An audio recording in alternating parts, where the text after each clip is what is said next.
Hello, my name is Cold Beer, and recently I was thinking and also discussing some worrying matters about the future of computer games. There is a tendency that almost every single game releasing these days is a copy of some older successful game. Or in some cases, it's a copy of a copy of a copy of a, if I may quote a famous Nine Inch Nails song, proving that there is no originality left whatsoever, especially in the gaming world. Games like Dark Souls, games like Diablo, games like Skyrim, games like Age of Empires, and so on. If I mention that the game is Souls-like, you will know what this game is all about and instantly realize if it's for you, or you'd be better to avoid that title, like you would avoid non-alcoholic vodka or a pop band of Justin Bieber clones. Or your mother-in-law. Yeah, and almost nobody is creating nothing original anymore. Last breakthrough and really original concept that made a huge impact in the gaming world was PUBG. Battle Royale concept seems so simple, but nobody made anything like that before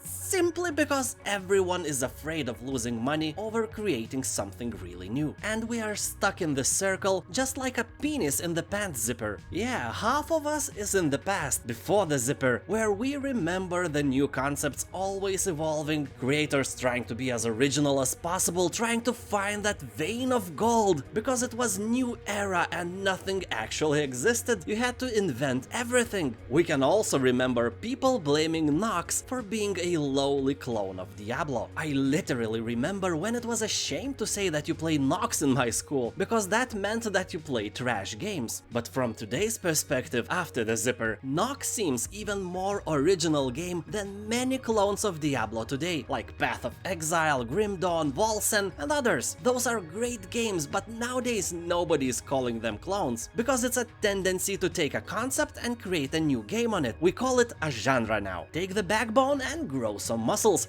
Take the bottle and fill it with vodka. So after initial release of PUBG, many creators just started to create more of PUBG. Some were airy fairy gay unicorn colored, some were not. But the tendency was here way before PUBG appeared. Take something that works and make a copy of it. Many of the blockbuster games today are just copies of other games. Even upcoming Baldur's Gate 3 is a copy. Surprisingly not of Baldur's Gate, but rather of Divinity Original Sin, because Divinity worked well. And who are you to create something new in this field? Who are you to risk millions of dollars? Exactly, nobody wants to risk their monies anymore, so we get the same stuff over and over again. Looking from one direction, it is good, because developers take the existing idea and try to modify it to make it even better, and by this they purify the concept to the maximum. In this way, after Diablo, we got Path of Exile. After PUBG, we got Fortnite. You can like it or not, but the fact that those games make more money than original ones tells the story of success. Others are watching this success, and they want their slice of the pie. Sadly, the pie is the players, us, and we are kinda spoiled by the same looking, but slightly worse or slightly better games over and over again. It is very hard to make something that we would approve of, that we would play even for free. I'm not even talking about buying.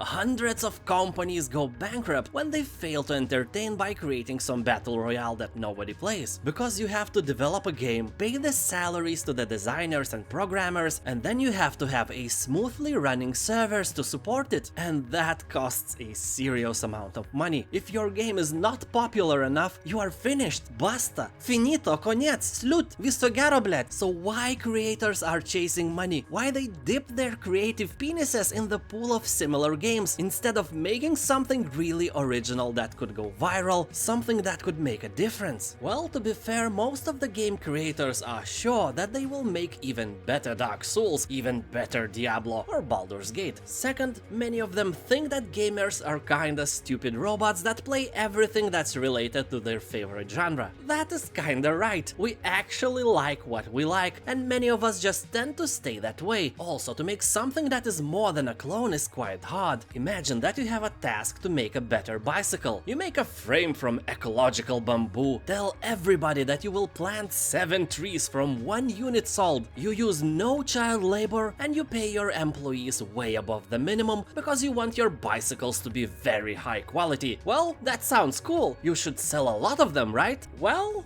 Wrong. The price of a bicycle like that would be 30% higher than an average similar looking thing, so you go bankrupt. Then you start again. You plant no trees after you sell a unit. Instead of employees, you put your own children to work in the basement, and you make a frame from cheap plastic. Of course, you have to pay a bit of a coin to some other kids to stand there with a whip and make sure children are working and not going on the smoking breaks too often. But that in your mind is a minor money loss in comparison to the real expensive employees you used to hire. Success? No. Quality will be terrible, nobody will buy it, or if someone will, they will probably die by riding it and you will go to jail. So what is the bicycle you have to make for it to be successful? You can just make wheels instead, and every single bicycle developer will buy those from you. That is, by the way, equivalent to the Unreal Engine. Or put a motor and a battery to your bicycle and sell those like scooters. Will it work? I don't know. Nobody knows. There are zillions of possibilities how it could go wrong, and only a few of them would make you ton of money. So, keeping in mind this analogy, why do people make copies of successful games? It's hard and probably very unprofitable. That's because, with the analogy to bicycles, to create an absolutely new game concept is the same as creating a totally new means of transportation. You have to literally invent something besides ships, planes, helicopters, scooters, cars, etc. And if you do, it's not automatically going to work. It should be useful and work better than all the alternatives. You hear how it sounds? Better than all alternatives. So if your game is original, but the alternatives are better, cheaper, more fun to play, or even has lower requirements, that is a thing, believe me, nobody will play your game. And that is not the only reason why we can't get new original stuff. People are just not innovative enough. Of course, there are a handful of games with amazing stories and visionary concepts, like famous Death Stranding, an example, or one of the coolest adventure games I ever played, Beautiful Desolation. They exist, but they are also exceptions to the rule. But the main reason why creators are making the same games over and over and over again is rooted deep inside our genes. We as people evolved to like stuff that is familiar. Familiar edible berries or mushrooms will not kill you. Familiar man that you've known for years will be less likely to steal from you. You also know what animal is harmless and which one is going to rip you apart and then rape your corpse before eating it. When we see something that we have never experienced before, an automatic danger response is turned on in our brains, so we tend to avoid new thing by the level of our instincts. Feeling is not very strong, but it's unpleasant enough to not like anything that's unfamiliar. Because talking metaphorically, new thing has the possibility to tear you apart, to cause you some harm, even if it's only at a mental level. That's why we don't like strangers. That is one of the many reasons racism exists. And that is the reason why we don't have new original games. We just don't play them. The main reason is us, players, and our DNA. So let's go and play Death Stranding or Beautiful Desolation again. Let's prove the world that we are ready for something new and not for another game like Dark Souls. Thank you for listening. This was my first experimental video, different from my other videos, so I don't expect that many of you will watch it or even like it, but anyway, I had to make it. Please state your opinion in the comments below. I will gladly read every single comment you will leave here. And now, have a nice day and I'll see you next time.